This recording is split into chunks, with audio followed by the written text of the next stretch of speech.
Hey everyone, Mike here today with some thoughts here on Season 2, the Explore and Expand DLC for SnowRunner.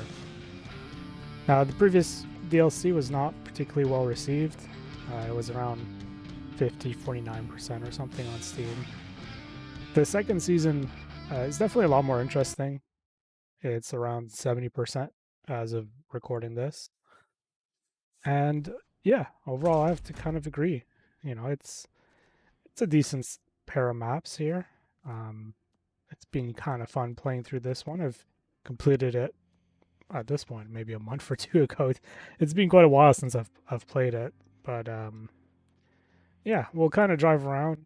We'll check both areas out, and we'll start off with some vehicles.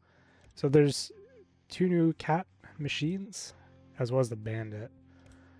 So these cat machines are kind of interesting. They serve specific purposes. So obviously this is a telehandler, so it's a bit of a forklift deal.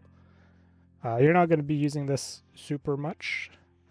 You might be using it in other maps later on, but even then, it kind of does the same job as a truck with a crane. So yeah, it's interesting. It's super maneuverable.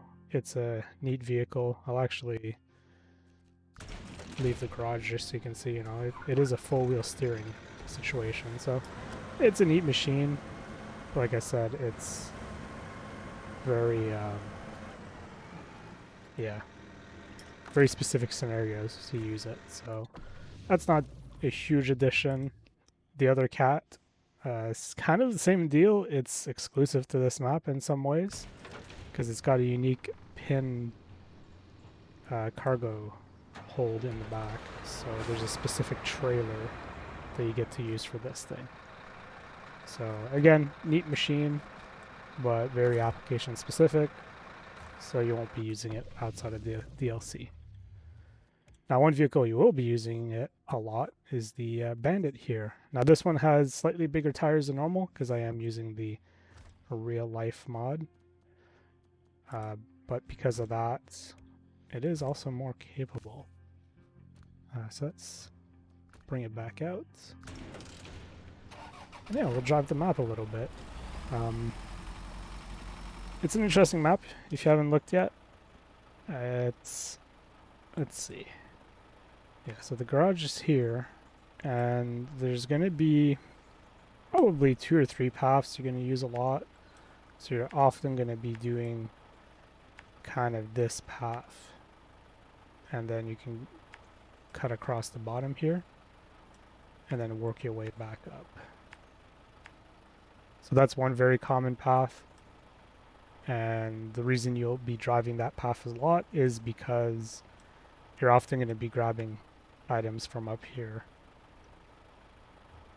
Now, the other common thing that I've seen is I've occasionally kind of driven across down here in the water. Again, you'll be doing stuff in kind of this area for a while, and maybe these areas as well for a little bit. So there are different ways to get around. You could definitely go up along the shoreline here as well. It's generally a decent path. You can, let's see, I was doing a crossing like this. The water is shallow enough there that you can do that. Otherwise, you can follow the entire top, and there's kind of a proper crossing in this region as well. But it's a pretty cool map because you can, go up the mountain here. There's a proper path to there, and then across to the area to be doing stuff. This is another area you'll be doing stuff, and then there's a middle layer here. You can come down here, and yeah, that's about it. Yeah, that's about it. So it's a pretty cool map. There's a lot of stuff going on. We'll just kind of zip through it super quick so you can kind of see what I mean. Because you're going to be moving a lot of materials from one side to the other, it is a bit of a long map. I wouldn't say it's super tedious, because it's not like extremely challenging. But at the same time, you're spending a lot of time just kind of driving back and forth. So it's not the most fun thing to do. But, you know, we got a bit of pavement, and then we switched to a little bit of dirt and mud, and it kind of alternates between the two. This map is kind of unique, Yukon in general, because we've got both a mix of kind of standard dirt, muddy terrain, as well as snow. So, you know, you're going to be using your snow chains most of the time anyways. The tires don't really get a penalty being equipped with either chains or studs, depending which vehicle you're using. But having said that, unless you have the real life mod, there might be restrictions. Certain vehicles may not have access to studded tires or chains. Now with the mod, well, kind of replicates real life where, you know, it doesn't really matter what vehicle you have. You can put chains on, you can put studs on. Like, the tires are kind of standardized. So at least with that mod, you can choose pretty much any vehicle you want, and it's never really been a problem for me. I'll also point out that depending where you have to go, there's definitely like an aspect of, well, you don't have to necessarily always equip the chains or studs. You can get most of the way there, and then maybe winch your way to the end. So we'll keep making our way here around. I just kind of want to show this one in particular because I think this is the more interesting of the two maps. The other map that's part of this season or this DLC, it seems like a more traditional map. How it's a snow map. It doesn't seem to do anything particularly different, interesting, impressive, whatever. It's a bit of an easier map to navigate as well, though there are some tough regions in that one too. There's like a swampy marshland and all that. But yeah, it's, you know, this DLC in particular, you will spend quite a bit of time kind of going back and forward, carrying a lot of resources for some of the objectives. So compared to the base game in Season 1, there wasn't a ton of that. In Season 2, which is this DLC, you're starting to see more of this, like, hey, it's not just like 1 or 2 truckloads. It's like you probably need 3, 4, 5, depending how big of a trailer you have. And depending how well you optimize your stuff, you're going to be spending a lot of time just kind of going back and forward, you know, grabbing the resources from certain areas, bringing them to their destination. If I bring up the map real quick, yeah, like the brick framing there, all of these brick framing or wood framing buildings, those are all areas where you can get brick and wood. So that was kind of an interesting thing as well. There's also metal structures where you can get your steel beams. So there's definitely an aspect of that where the warehouses didn't necessarily have those resources, or they were limited supply, and so you find yourself going around the map hunting for them. So it, you know, it adds a bit of variety. It makes it a little bit more interesting. But at the end of the day, it's more SnowRunner. Like, what makes this maybe more different or interesting is the map. Because yeah, ultimately most of the challenges are the same old that you've seen for a while. So yeah, going, you know, north-south is not too bad. It's going east-west that's challenging. So, you know, a bit of a muddy, flooded area here. It takes a while to go through this if you have a bigger truck and a lot of cargo. You definitely tend to sink in and need to winch yourself out a little bit. You could also just drive on the train tracks if you wanted, depending on what kind of vehicle you have. It's a bit of an option. It's a little bit of cheesing, but it works. So, you know, it is part of the game. you can kind of take advantage of that.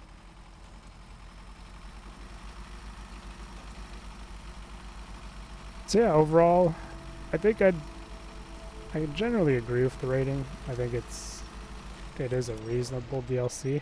Ooh, look at that save. I think it's a generally reasonable DLC pack. I think the map was better. The vehicles are well, this bandit is really good, but the other vehicles, you know, the one-trick ponies, like I said, the telehandler is neat, but then as soon as you want to use it anywhere else, you have to trailer it because it's just not very strong. So it kind of loses its utility in that sense, just because you have to trailer it. And if you're gonna ride onto a trailer, that means either you need a bigger truck with the ramp flatbed, so you lose your cargo space there, or you get the fifth wheel maybe, which is a 3 slot. So now you got to start doing maybe two truck trains kind of thing. So you have one with cargo, one transporting the telehandler. So otherwise it's going to take forever. Even with the mod, that does speed it up quite a bit. It's still really slow. So yeah, it's kind of the drive that you'll be doing for quite a bit. At least for me, I would cut in right here for the one area of the map for some of the missions, and then some of the other missions you go in a little bit later, and then you do this part here. Kind of doing this to show you the big ice and the big icy hill. Which, yeah, if you don't have the right tires, this is the part of the map that gets pretty painful to deal with.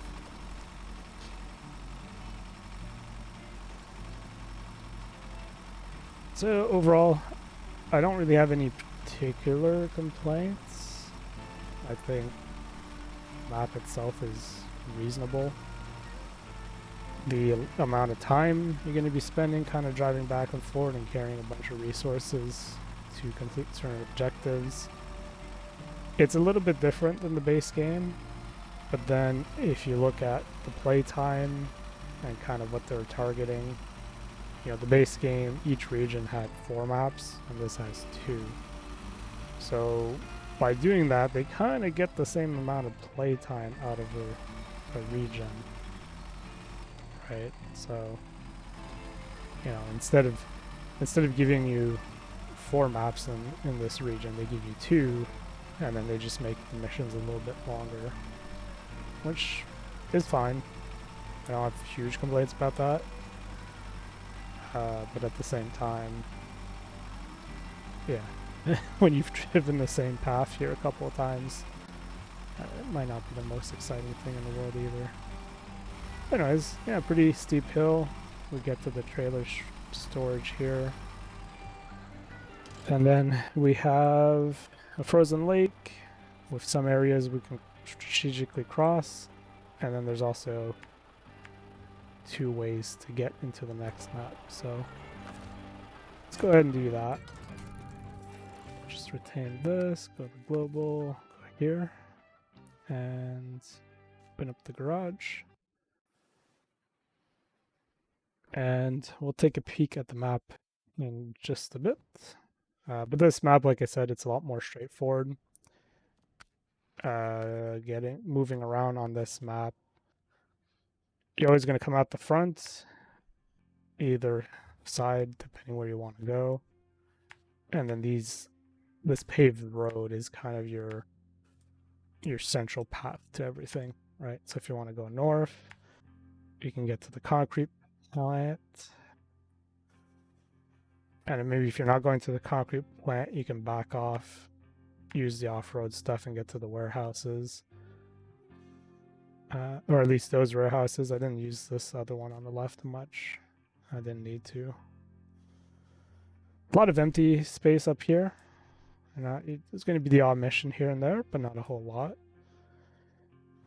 And if we back the markers down, you'll be spending a lot of time in that area for a mission. And then, yeah, if you want to go to the steel factory, you can go north, or you can come down south here. And then this area is flooded, but still relatively easy to traverse. And then down here, there's a lot of stuff happening too. Other than that, I did mention there's these swampy areas around here.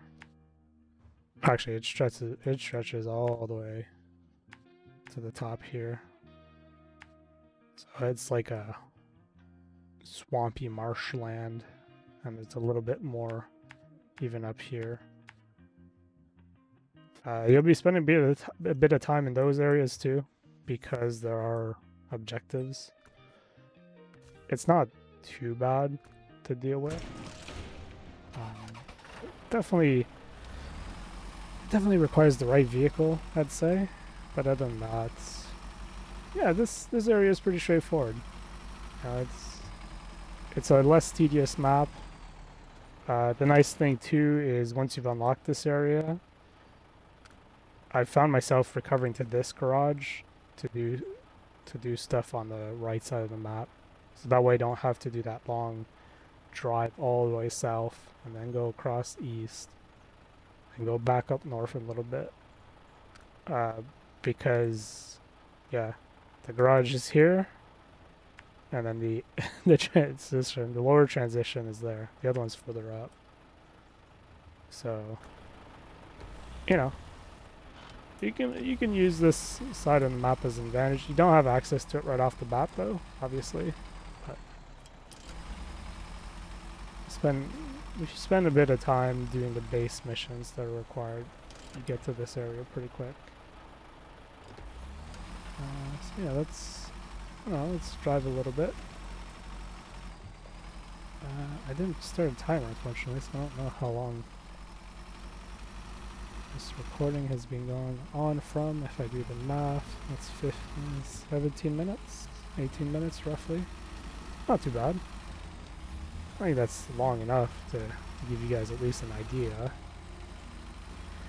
And yeah, I guess I didn't record this in time, so whoopsie, we'll miss a week. Oh well, you guys will see this next week anyways. And yeah, I'll record season 3 immediately after this, and I can upload these videos pretty quick now, thankfully. But I want to make sure that the quality on this is acceptable. Yeah, you can. It's a different map. I do like that they mixed the environments a little bit. You know, the lower area is just more dirt and stuff that you've seen before, and then as you gain elevation, you're now dealing with a snowy winter map.